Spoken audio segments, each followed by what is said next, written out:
మనం ఎఫెక్టివ్ గా మాట్లాడాలి అని అంటే లాంగ్వేజ్ వర్బల్ కమ్యూనికేషన్ ఒకటే సరిపోతుంది అనుకుంటున్నారా? కాదండి. మన వర్బల్ కమ్యూనికేషన్ తో పాటు నాన్ వర్బల్ కమ్యూనికేషన్ కూడా యాడ్ అయినప్పుడు మన కమ్యూనికేషన్ ఎఫెక్టివ్ గా ఉంటుంది అనమాట. సో నాన్ వర్బల్ కమ్యూనికేషన్ లో ఫస్ట్ ఎలిమెంట్ ఫేషియల్ ఎక్స్ప్రెషన్స్. మనం మాట్లాడేటప్పుడు మన ఫేస్ పైన స్మైల్ ఉందా, లేకపోతే భయం ఉందా, టెన్షన్ ఉందా అనేది మన లిసనర్స్ ఖచ్చితంగా యాసెస్ చేస్తారు.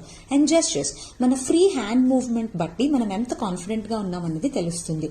Body language and body language వచ్చేసరికి personal conversation and professional conversations ఉంటాయి. సో ఈ రెండు కాన్వర్సేషన్స్ కి బాడీ లాంగ్వేజ్ డిఫరెంట్ గా ఉంటుంది.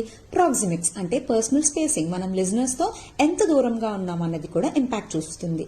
సో పర్సనల్ కాన్వర్సేషన్ కి కొంచెం 4 to 5 feet distance, professional conversation కి 10 to 12 feet డిస్టెన్స్ ఉండాలి. ఐ గేజ్ అంటే ఐ కాంటాక్ట్ మన కాన్ఫిడెన్స్ లెవెల్ ని తెలియజేస్తుంది. అపియరెన్స్, మన డ్రెస్సింగ్ స్టైల్, మన హెయిర్ స్టైల్, మన makeup, everything leaves an impact on hour communication. Hope you all liked it. Bye-bye.